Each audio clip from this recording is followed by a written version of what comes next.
Hai, selamat datang kembali ke dalam channel. Hari ini saya akan membahas sebuah alur cerita pada zaman dahulu, kisah seruling dan gong Raja Sulaiman. Wah, merdunya. Di awal film kita diperlihatkan seekor kancil sedang dikejar oleh seekor harimau. Mana kau nak lari, ha?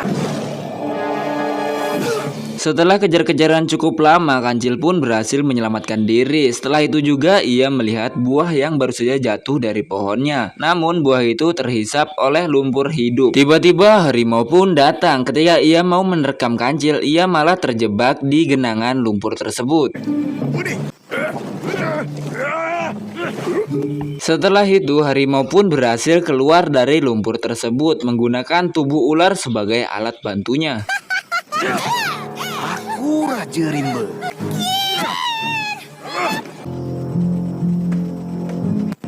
Singkat cerita, ketika kancil sedang berada di sebuah tempat yang dipenuhi bunga-bunga yang indah, ia pun diganggu oleh bunyi seekor tawon. Seketika itu juga segerombol tawon menyerang dan mengejar sang kancil.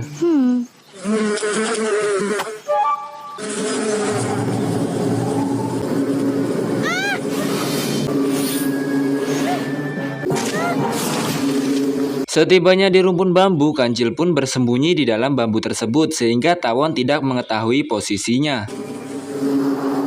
Saat itu juga kancil mendengar suara merdu dari bambu-bambu yang tertiup oleh angin. Wah, merdunya.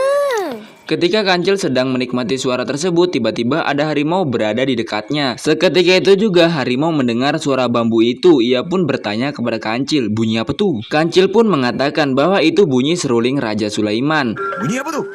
Oh, itu bunyi seruling Raja Sulaiman. Harimau pun penasaran dan bertanya kepada kancil bagaimana seruling itu bisa berbunyi. Kancil pun mengatakan bahwa anginlah yang meniupnya, apalagi kerbau yang meniupnya akan terdengar lebih merdu. Wah, Kau belum dengar lagi kerbau tiup? kerbau.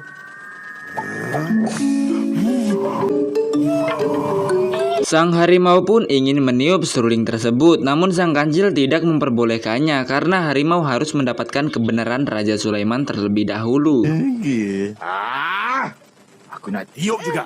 Karena harimau memaksa, kancil pun memperbolehkannya dengan syarat ia harus pergi terlebih dahulu supaya ia tidak dimarahi oleh Raja Sulaiman. Sebelum kancil pergi, harimau pun bertanya bagaimana cara meniup seruling tersebut. Macam mana aku nak tiup ni? Jelekkan lidah kau kat situ. Dek. Lepas tu tiuplah. Seketika itu juga harimau pun melakukan aksinya dengan harapan mendapatkan bunyi termerdu.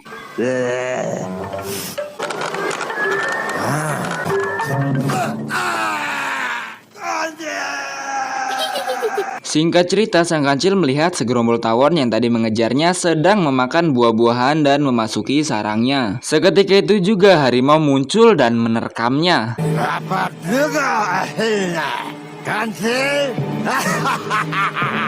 Ketika harimau sedang berpidato, tiba-tiba ada seekor tawon yang mengganggunya. Karena kejadian itu, harimau pun lupa apa tujuannya. Apa aku nak cakap tadi? Tiba-tiba kancil pun mengeluarkan muslihat ampuh yang ia sudah pelajari bertahun-tahun. Pertandingan gong Raja Sulaiman telah dibatalkan. Dah, makanlah aku. Pertandingan gong Raja Sulaiman? Siapa yang dapat pecahkan gong Raja Sulaiman akan dilantik menjadi Panglima Istana. Setelah kancil mengatakan hal tersebut, sang harimau pun tidak mempercayai kancil lagi. Akan tetapi ketika kancil memberitahu gong tersebut, harimau pun terobsesi ingin segera memecahkannya. Namun sang kancil mengatakan bahwa pertandingan ini sudah dibatalkan. Akan tetapi ini yang terjadi. Mudah je ni.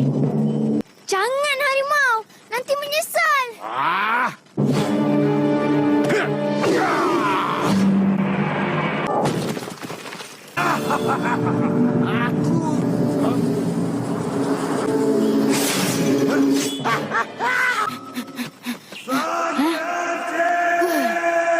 Ya, harimau yang degil pun terkena akibatnya karena ia tidak mendengarkan apa omongan dari sang kancil dan film pun selesai.